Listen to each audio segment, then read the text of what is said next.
दोस्तों, भारत चांद पर पहुंच चुका है। वैसे तो देश के करोड़ों लोग वैज्ञानिकों की तारीफ कर रहे हैं, लेकिन बहुत से लोग ऐसे भी हैं जो इस मिशन की अहमियत पर सवाल उठा रहे हैं कि चांद पर जाने से आखिर भारत को क्या फायदा होगा, क्योंकि भारत सरकार अपने देश की जगह दूसरे स्पेस में जाने के लिए करोड़ों रुपए खर्च कर रही है। 4 साल पहले चंद्रयान 2 सॉफ्ट लैंडिंग के दौरान फेल हो गया था, लेकिन इस बार इसरो के प्रमुख एस सोमनाथ ने आश्वासन दिया कि भले ही सब कुछ विफल हो जाए, लेकिन सॉफ्ट लैंडिंग होगी।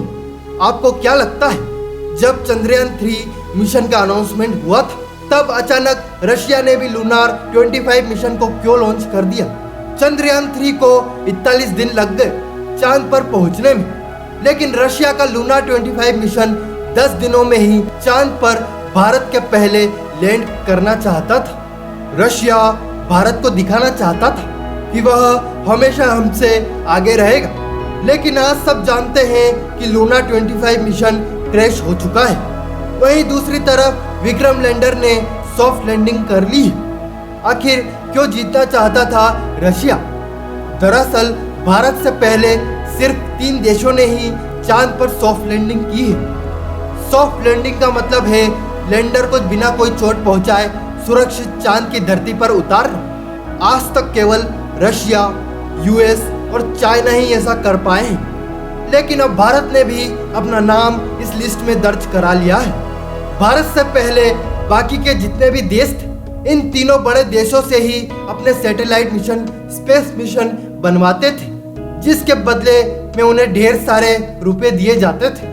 लेकिन अब क्योंकि भारत ने भी दुनिया को दिखा दिया है कि वह चांद पर सक्सेसफुल लैंड कर चुका है, तो दूसरे छोटे देश जो अंतरिक्ष में जाने की रुचि रखते हैं, वह भारत को पैसे देकर अपने लैंडर और रॉकेट बनवाएंगे। इसरो के वैज्ञानिक ने चंद्रयान 3 को चांद के जिस लोकेशन पर लैंड कराया है, वह भी बहुत दिलचस्प है। यह तो आपको पता ही होगा कि विक्रम लैंडर को चांद के साउथ पोल पर उतारा गया है, जहां पर आज तक किसी भी देश ने अपने स्पेस मिशन को लैंड नहीं करवाया है। इसकी भी एक वजह है, चांद के साउथ पोल पर तापमान अत्यधिक प्रभाव से बढ़ता घटता है, क्योंकि चांद को धरती के इर्द गिर्द अपना एक रोटेशन खत्म करने में करीब 28 दिन का समय लगता है। इस वजह से करीब 12 दिन तक चांद का एक हिस्सा लगातार सूर्य की तरफ होता है। इस हिस्से का तापमान 120 डिग्री सेल्सियस तक पहुंच जाता है। वही दूसरी तरफ उतना ही ठंडा होता है, जिसका तापमान -230 डिग्री सेल्सियस तक होता है।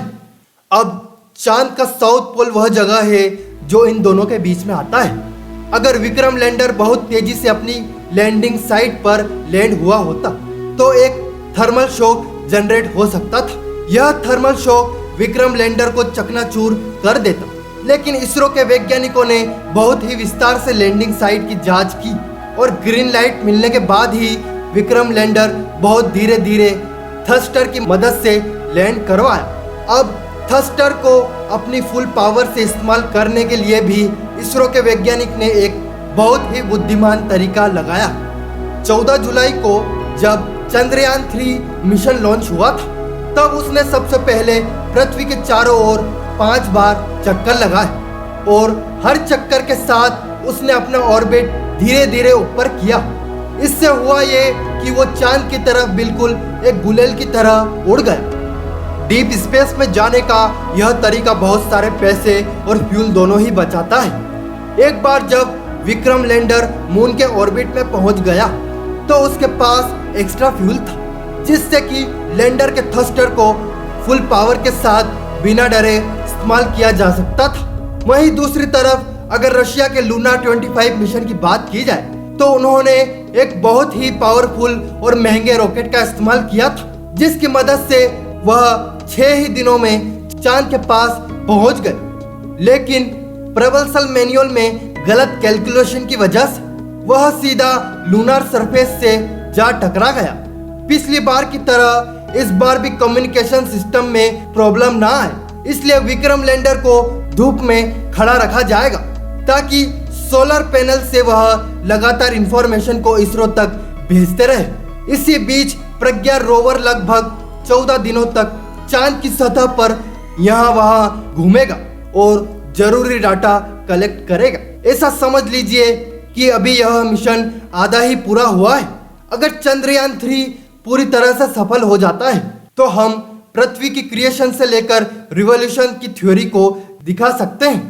हम चांद पर टूर के लिए भी जा सकते हैं। दुनिया भर के वैज्ञानिकों का मानना है कि चांद के साउथ पोल पर बर्फ की फॉर्म में बहुत सारा पानी मौजूद है।